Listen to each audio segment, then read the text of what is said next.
Level up your LA Kings experience with the new Vivid Seats Elite Seats. All the on-ice Kings action with even more exclusive access. Enjoy great seats to the game along with premier dining inside the Lexus Club with all-you-can-eat food and non-alcoholic beverages. Plus, get a free Team LA Kings item and parking with your purchase. Score your Vivid Seats Elite Seats tickets today and earn rewards on each purchase from the only ticket company that rewards you for buying. Experience it live with Vivid Seats, the official partner of the LA Kings.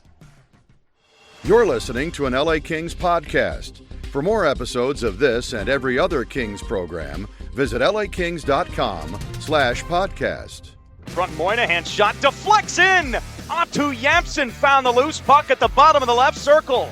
And the Kings have their first goal of the weekend. It's 1-0 LA. You're listening to All the Kings Men, the official podcast of the LA Kings. Jampson holds it in left corner. Jampson tries to center in front for Greentree. He scores!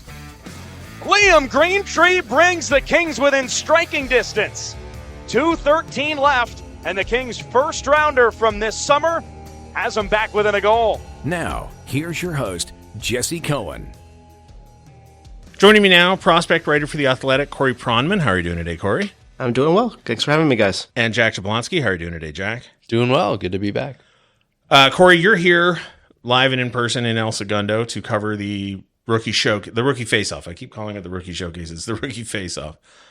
I want to run by you one of my concerns about the state of scouting and development in the league today, and you tell me how you feel about it. Oh, we're going esoteric right off the bat. We have gone rogue, and we are 30 seconds in. So one of my concerns, particularly in an event like this, is that you have a bunch of kids who are thrown together. They don't know each other. They don't know the coaching staff. They don't know what's expected of them. They have maybe one practice. And we're all hundreds of people gathered to judge them based exclusively on a collection of singular skills that really have to come together in a larger sense to determine whether or not a player is actually any good. So what are you looking for in a tournament like this? Like, how are you evaluating players in this context? Yeah, it's tough. I've been to a lot of these over the years in the varying locations that these tournaments are being held in across the country. And I try not to extrapolate too much from these tournaments. You know, I've watched these players for years and over a very large body of work. And it can be difficult to change the assessment of a player at this tournament. I think for NHL teams, you're not substantially changing the evaluation.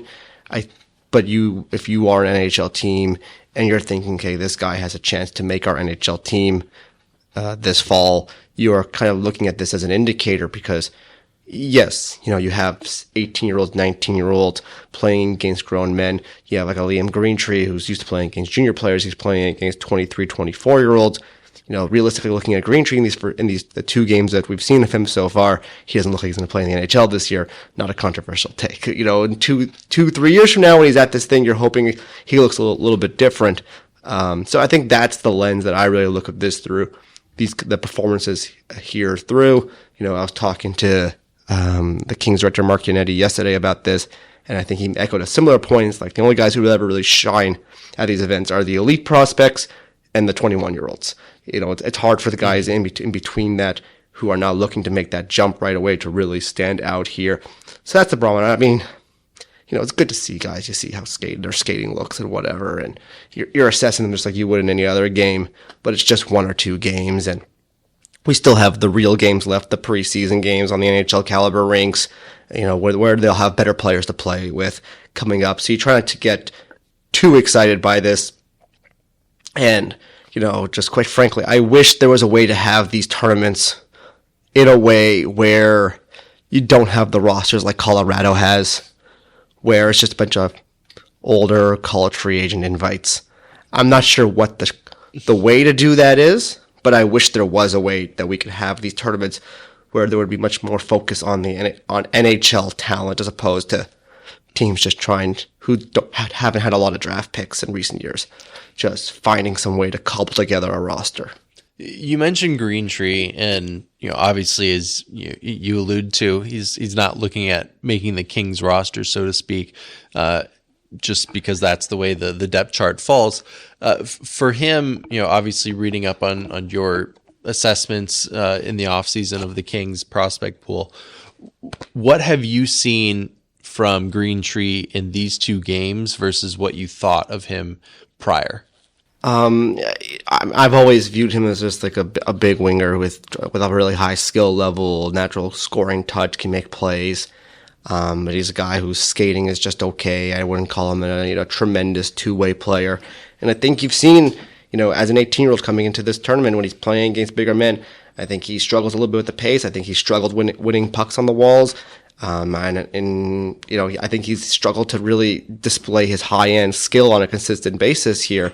Doesn't mean he's still not a very good prospect. He's going to go back to junior. He's going to have 100 points. He's going to be he's still going to be a really good junior player and eventually a pro in a couple of years. But I think he struggled, and he's not the only young player that struggled here. But I think that he's had a hard time playing his game against the older players here. Yeah, I mean it's obviously an adaptation, learning how to play at the pace. Obviously, we talked to him. And it's 2 games, too. Of course, absolutely, right? You look at a guy who... Heck, even like Macklin Celebrini, I thought in the 1 game he played, he was good, but it was like the 30th best game I've seen Celebrini play. But it's an adjustment period, I've seen, again, don't want to step like 1 or 2 games. When I went to Jack Hughes' rookie tournament, he was fine. I went to Rasmus Dahlin's rookie tournament, he was good. I don't think he was exceptional. I went to Juraj Slavkovsky's rookie tournament. I thought he was mediocre. It's as expected. Yeah, it's tough. It's 1 game. But it's still data, and you use that as part of the evaluation. And we go into the main camp and we seek out more information. So, in the 2 games, or in the second game specifically, we're recording this Sunday morning. Saturday night, the Kings played against Utah. I always want to call them the Jazz, but they're not the Jazz. They're the hockey club. United Healthcare, UHC. I thought Atu Yamson was, at least in the 3rd period, clearly the Kings' best forward. And it wasn't surprising to me because he spent the last 3 years playing in an adult league against adult competition with the same coach. You know what I mean? So there were frequently times where I saw him wide open and I thought, I bet with better players, he's having a better night. Not that he had a bad night at all. I thought he had 3 points. So, but there were just moments where he was clearly doing the right thing. But again, he's playing on a team, as you mentioned, full of guys, whether they're non-elite prospects or college free agents, whatever it is. Did Yamson catch your eye at all? He did, but he's been catching my eye for years now. I think. I don't want to overhype a 7th round pick and be like get people thinking like this guy's going to play 600 games and have 400 points or something like that. But I think for a 7th round pick, he's looked as good as you could hope for a 7th round pick is going to look. He looks like a guy who I think is going to play NHL games. He has legit NHL skill. He has NHL's playmaking ability. He could score goals. He's a 6'2" forward. The only issue and the reason why he was a 7th round pick is because his skating is problematic, and I wouldn't call him this great all-around player off the puck. He's going to need to get into better shape, but I mean, he's got a lot of NHL traits. Presuming he's going to the American League right away, I think he's going to be a really good American League player right away, and I could see him play NHL games in the next year or 2. For the reasons you said for why he looked good at this level is that I think he has, real significant skill, especially for a big man. It's a promising 7th round pick. It's something that the Kings have done a really good job of in the last 10, 12 years is, not every draft pick's going to hit. Not every draft pick's going to have a long NHL career. But if you can get games out of those mid-late round picks, improve the depth of the organization, it goes a long way. And Jamson looks like a very promising draft pick so far. You talk about someone who has the opportunity to contribute offensively. Another one of those guys that has played in both of the games has been Cohen Zemer. Another one of those players who continually has seemed to have the puck on his stick. Obviously, it seems like he's got to, adjust and get that shot off a little bit quicker. But what have you made from his first 2 games? I liked him. He's super skilled. He's creative. With Zemer, he was really highly thought of when he was a junior player, and he slipped to the 3rd round. due to his skating ability, even though he had the big scoring numbers in junior.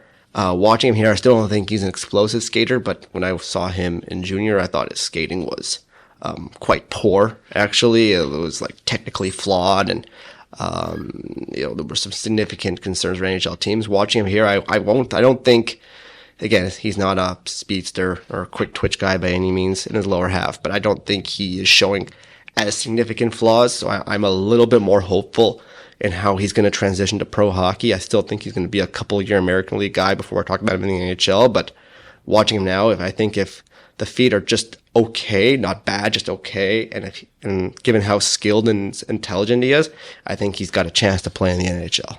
I want to talk about skating. This is my personal Waterloo, and apologies to the listeners who've heard me go over this a million times. One of my concerns about skating is that we have gotten to a point now where skating is so microanalyzed that I really am concerned. I don't know that we've reached the point yet, but I'm concerned that we're going to get to a point where there isn't room for anybody who isn't technically flawless. And I'm concerned that we may be legislating other skills and other talents out of the game by hyper-focusing on some of these specific skills. Is this the way we're transitioning into a Brandt Clarke conversation? No, but we can't. It certainly can be. Well, I think there's plenty of technically flawed skaters in the NHL. I mean, I can name quite a few of them, and it doesn't mean if that's the case you can't play in the NHL, but it's going to be an impediment. It's going to be a risk factor in projecting you to the highest level. But just because I say a guy's below average skater, there's a spectrum, and on one half of the spectrum in the NHL is the below average guys. But you hope if you're below average, you have other things you bring to the table, be it significant offense, significant physicality, ability to play two ways. It's just all part of the equation. Out of curiosity, what's an example of a very good NHL player that you would consider to be a substandard skater? Recent Stanley Cup champion Alexander Barkov was not a good skater when he was coming up when he was 17 years old. That was the biggest concern on him, and even Aaron Ekblad was a guy who some NHL. I didn't feel that way, but some NHL people didn't love his skating when he was drafted. Just in terms of the technique, not the actual effectiveness of it. So.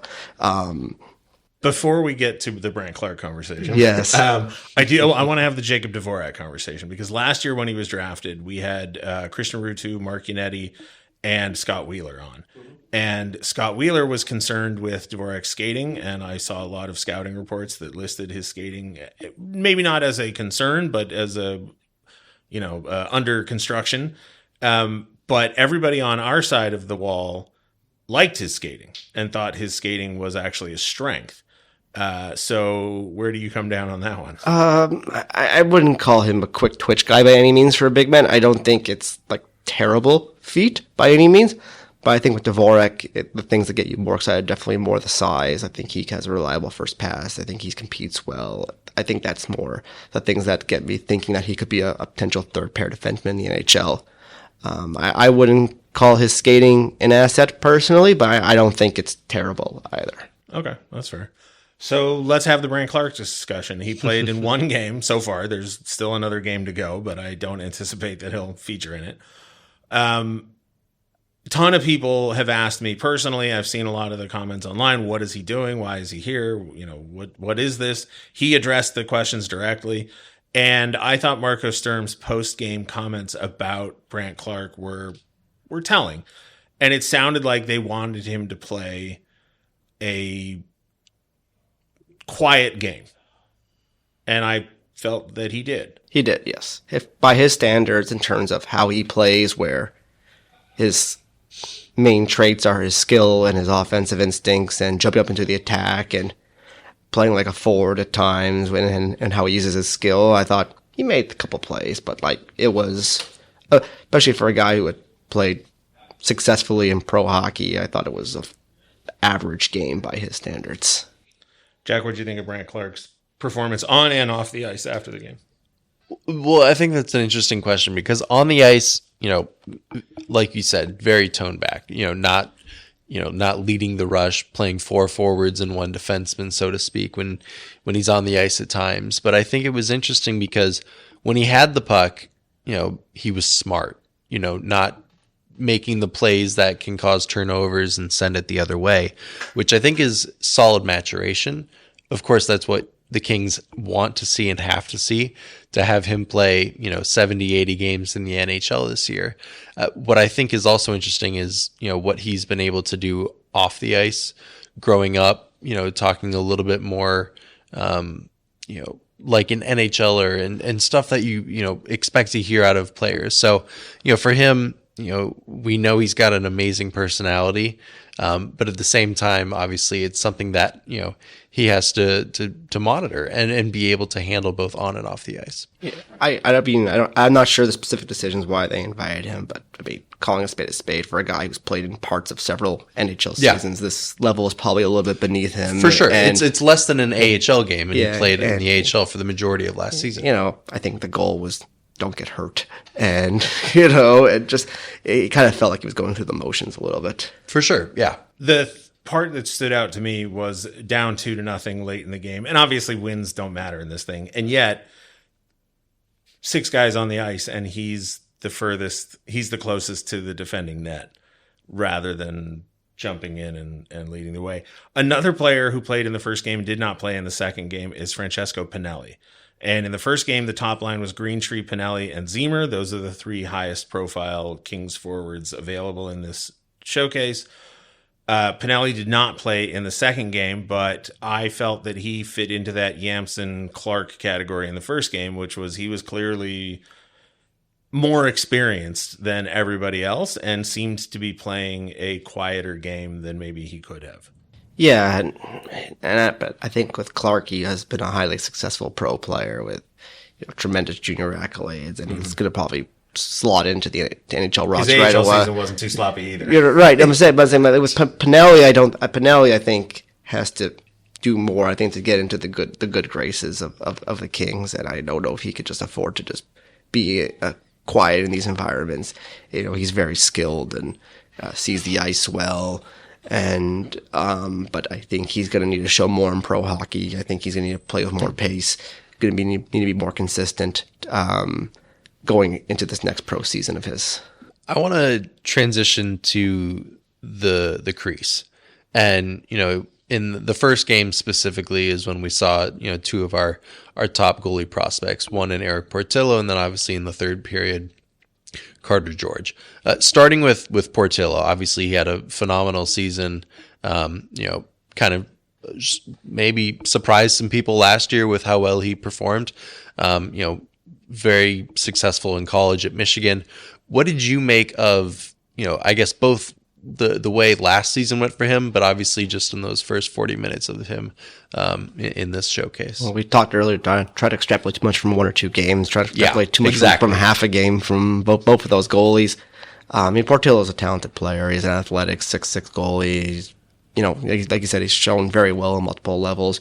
And quite frankly, when I look at where the Kings as an organization are trying to build towards, where they're kind of like trading in the middle here, are they a top team? Are they still building? I know obviously the organization's outwardly trying to win. You look at the young players like Brandt Clarke, like Quinton Byfield, they need to take big steps, hopefully, to try and get the team over to the next level. But they've been searching for answers in goal. And I look at Portillo, and you don't put too much pressure on a young kid, especially this for his upcoming season. But you're hoping over the next couple of years that if this guy can hit, and by hit doesn't mean like become like a top 5-10 goalie in the NHL, but hit and becoming a reliable NHL goalie, which I think, given his age, given what he's shown at various levels, given the traits he has, I think is a realistic expectation of him. I think that can be a real important variable in trying to help the Kings win more hockey games. Yeah, and I know we only got 20 minutes of Carter George. Your take on him, but also someone who's not here in Hampton Slukinski, coming off of the year that he had, and as he heads into college hockey as well. Well, Carter George will be an interesting prospect to follow. I think you don't see a lot of goalies his size go in the top 2 rounds. That's a very rare thing, and those are the kind of typically when you have a talented smaller goalie, they go in the 5th round, they go in the 6th round, they go in the 7th round. It's a shot, and you're kind of hoping it's going to translate, and he's the outlier. But I think with George, he's really athletic. He's extremely intelligent. He's competitive. He's a high character kid. He has a lot of the ingredients to hit, even with his frame, because I think there is other athleticism there that is very positive, and so much else about his game that is positive. He's just always been a goalie who performs well wherever he goes. It's both of those goalies, Portillo and George, I kind of have rated similarly. They're guys who I think could play in the NHL. Maybe Portillo, I think, has a little bit more upside just because I think the natural athleticism is just so positive. But yeah, I think you're really hoping one of them hits. I don't know if you're going to get 2 long-term NHL goalies out of both of them, but I think that's, you invest in several of those guys when it comes to goalies, and you're just hoping you get one. And given that the Kings haven't had a lot of luck lately in finding that guy in net, if you can get one, I think you're very happy.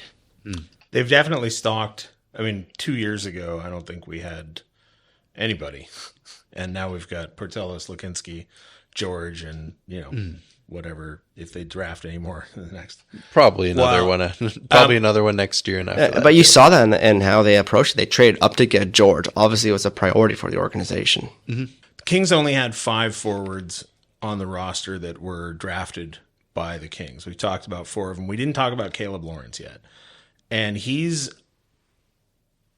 I don't want to use the word mystery because he's not that mysterious, but he's a huge dude. And he's not like the Kings have a couple prospects like Samuel Hellenius, for example, who is tall, but still looks to me anyway like he could fill out a little bit.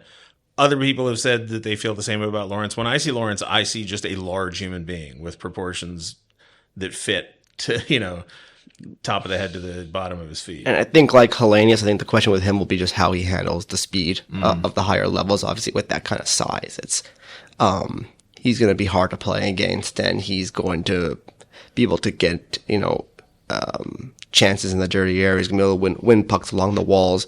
I just don't wonder if Lawrence, is there going to be significant offense in the next level? Is he going to be able to play a pace at the next level?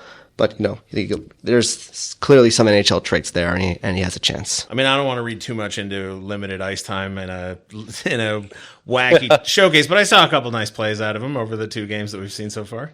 That's fair. Yeah, we had a solid 6'4" pass to a 6'6" Lawrence going on a 2-on-1 in overtime against Utah. But specifically, you talk about hard to play against. What traits do you think that Lawrence has that can translate both at the AH level and hopefully into the NHL level that he can bring? Obviously, aside from his obvious size. Well, it's not just about the size. It's about the fact that you look at the National Hockey League, especially when it gets to the harder games and the important games, goals are often scored around the net.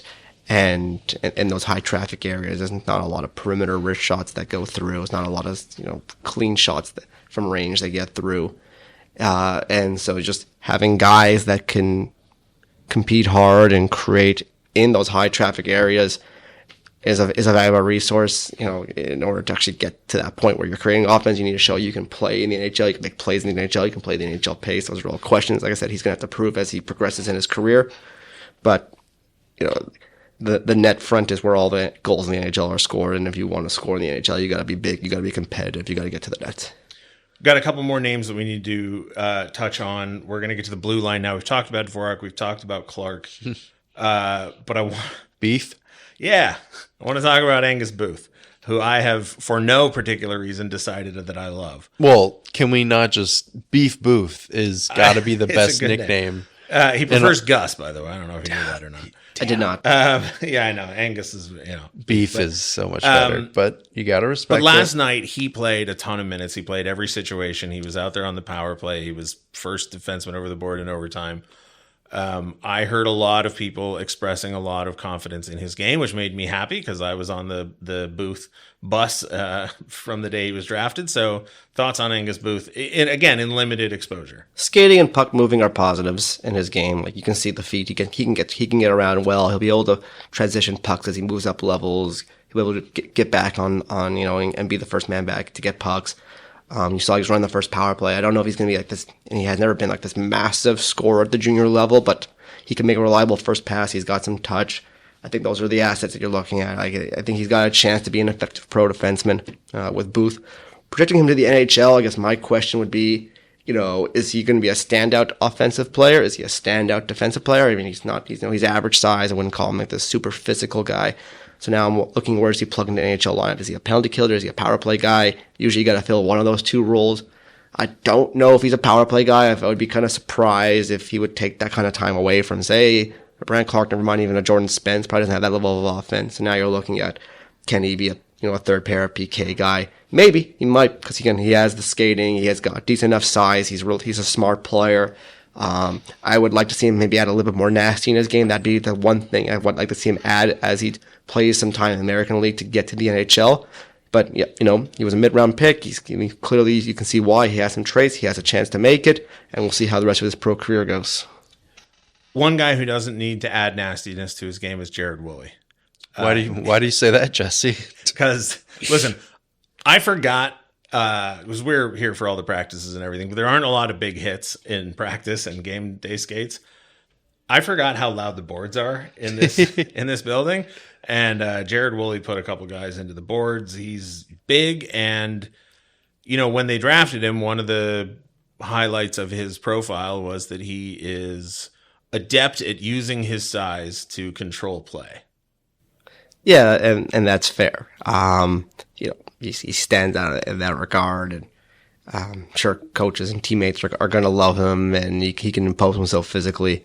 And just kind of, I think, different degrees than Lawrence. When the earlier conversation we had there is whether there's going to be enough actual, talent in terms of the feet and the puck moving to actually make it to the NHL. I think that's what he's going to need to prove when he gets to the American League. But he's a fun player to watch and makes himself noticeable on the ice. Two names left we haven't talked about. One, I don't think Cole Krieger's played yet, right? No. Yeah, so we'll get to him in a second. Matthew Mania, though, I don't want to read too much into games like these, right? They are what they are. There's no sense in microanalyzing them. However, we're sitting here, we're having this conversation. One of the things that kind of startled me in last night's game against Utah was when the power play rolled over the boards, it was 4 left shot players, 1 right shot player, Cohen Zemer. And Matthew Mania, who has the profile and the reputation as a more offensive-minded player and is also a right shot, was not out on the power play. Now, I certainly don't think that should be interpreted as any sort of negative in his game, because there's only so many guys and there's only so many minutes, and Marco Sturm had only so much time to figure out what he wanted to do. And Angus Booth's going to be on his roster and Matthew Mania is not. So, but thoughts on what you've seen from Matthew Mania? I've watched Matt for several years now, and I think he's been okay here, fine, playing how he usually plays. He's a good skater. He has some creativity. He's got, good touch with the puck. He's, like I said, he's an offensive player, even if he wasn't the first power play guy here. The questions with him and Junior has been that his defensive play has been below average. He's not really a guy the coaches trust in tough defensive situations, doesn't kill penalties, etc. But he has legitimate offensive talents. It's why he was a World Junior Camp invite for Team USA. We'll see how his year goes in the OHL. I think he was moved from Sudbury to Flint, I believe. That sounds right, yeah. So he maybe a new opportunity. He'll be able to actually run the first power play there consistently and get his points, and we'll see how his year goes. You obviously, Jesse, you alluded to, we'll get to Krieger. He hasn't played yet, but from the group of guys that you have seen, there's not, we talk about, we don't want to take too much from 2 showcase games, but who has positively stuck out to you maybe the most or impressed you the most given what you thought of them going into the first 2 days? We mentioned him earlier, but I would say it would be Jamson. That'd be the one guy on the Kings. I took it away just for a guy who, to my knowledge, never actually played league games in North America. I don't think he didn't make Finland's World Junior team or anything like that. So just seeing how he did in this environment is positive. Like, it doesn't mean he's making the Kings in October, but I think he has shown the traits, like we said at the beginning of this conversation, to get into camp, get to the American League, have success. I think he has a really good chance to kind of hit the ground running here in North America. Very cool. So 2 games down, 1 more on Monday afternoon. You'll have gone home. I imagine we'll see Krieger in that game. Because otherwise, what do you make? Why be on the roster? What are we doing here? No, but I could talk about Krieger. He's a good skater. He competes hard. He's a he's an defenseman who coaches really like, but the offense in this game is limited. Him and his brother have been like that for years. Is he going to be an NHL player? I don't know, but I think he can definitely be a pro defenseman. I think he can have to play in the American League for sure. He's a very likable kid, high character kid, but like I said, his offense in his game is quite limited. So let's talk about the prospect pool in general. We touched on it briefly, talking about the goalies and how that pipeline has been restocked. 5 years ago, the Kings had the prospect pool that was the envy of the league. Through various different incidents, the pool was depleted. Now we've got Akil Thomas, Alex Turcotte, Brandt Clarke, Quinton Byfield, Samuel Fagemo, and the goalies who are more recent additions. But those guys are kind of it from that crop. Arthur Kaliyev currently without a contract. Jared Anderson-Dolan has moved on. Kel Clegg has moved on. Jordan Spence has graduated. Mikey Anderson has graduated. Quentin Byfield, I would argue, is graduated. But thoughts on the health of the pool in the year of our Lord 2024? I think the Kings are an excellent exercise in showing that it's great to be excited about prospects but the key to having success at the draft is picking high and picking often, because not every pick make it. Definitely not every pick after, say, pick 5, pick 6 is going to make it, or make it to the degree that you hope they're going to make it. And some of them are going to, be successful later on, and maybe, obviously like how good like Faber ended up becoming, for example, or even Kaliyev. I know he didn't have a great year, but still a second round pick who played is still considered a success, even if it's not the degree of success you hope for. And then there's obviously mixed results in there, like say with Turcotte or others. When I look at this organization right now, we mentioned the goalies earlier, but I think it's really what they can get out of Quinton Byfield and Brandt Clarke is going to determine where this organization is going to go for the next couple of years. Obviously, with Turcotte, it hasn't gone very well, but I think even if he hits and things start going better for him, you're hoping for a guy who's like a third line forward, a guy who's going to play, be reliable, kill penalties. I'd be surprised if he ever got close to what you hoped you were getting when he was 18 years old. But with Byfield, obviously very promising start, as of now in terms of the NHL career. But then the question becomes: is he a 60-point guy or is he an 85-point guy? Is he going to be out on the wing, or can he play the middle again one day? I think those are questions. With Brandt, exceptional offensive ability. Can he defend in the NHL? Is this going to be a guy who you're going to be worried about because of his skating and his defending when he's out there at times against the best NHL forwards? Or can he hold his own enough in that regard that his exceptional offensive traits take over, and it's going to be a 25-minute-a-night top pair guy you lean on and makes a major impact? Where I think those two guys go determines is whether the Kings are going to be a team that just hangs around the 7th-8th seed in coming years, or whether they can kind of take that next step into being a team that wins playoff rounds. From your perspective, how important is NHL experience when it comes to developing NHL talent? And the reason I ask specifically is you're talking about Brandt Clarke potentially being a 25-minute-a-night player. Not this year. No, well, that's why I bring it up, because Drew Doughty could play Drew Doughty could be Chris Chelios, right? He could play into his 40s and be an effective contributor at some level, even if he's not putting up 61 points or whatever it is. Jordan Spence is in competition with Brandt Clarke for minutes, and they play not an identical game, but their strengths are they're similar. Yeah, they're parallel. Offense, etc. So, in order for Brandt Clarke to develop or even make an argument for getting more ice time, he has to put up points. But you need minutes to get points. I get it, but it's always a competition. I mean, Brandt wants to play more. Jordan wants to play more. Only one of those guys can get what they want. Drew wants to play more. Drew wants to play all. Well, eventually he won't. Yes, eventually, of course. Yes. It's always a competition, and may the best man win. And it's probably not going to be Brandt in year one. He's not going to take all of Drew's ice time, but the goal is, at some point he will.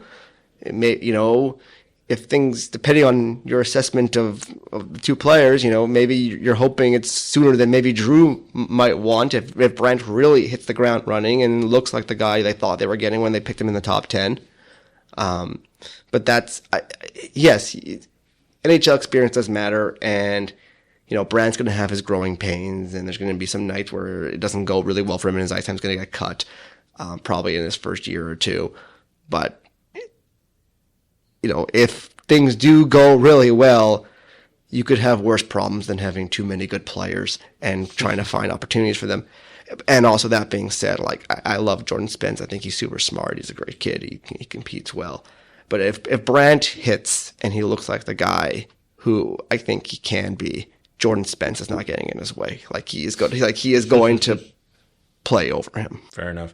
I hate to do this, but excluding Macklin Celebrini and the other elite prospects, has there been anybody non-Kings prospects that really leapt off the ice when you were watching the games in the first 2 days? Probably didn't leap off the ice. Then that's kind of been a theme. Cutter Gauthier was good. I didn't think he was great. Will Smith in the first game was good. I think he's playing again today as we're recording, so we'll see how he is in the second game. But I actually thought he was just okay, quite frankly, in terms of the top prospects. Berkeley Cadden is playing today too before we record, so we'll see how he play. My thoughts, some of the mid-range guys, there was guys like Jacob Melanson, Ville Otavainen on Seattle were good. I thought Artem Duda was really good on Utah yesterday. Maverick Lamoureux for Utah in the first game I thought was quite good. Tristan Luneau for Anaheim played well. But none of them I thought were truly, standouts in any regard.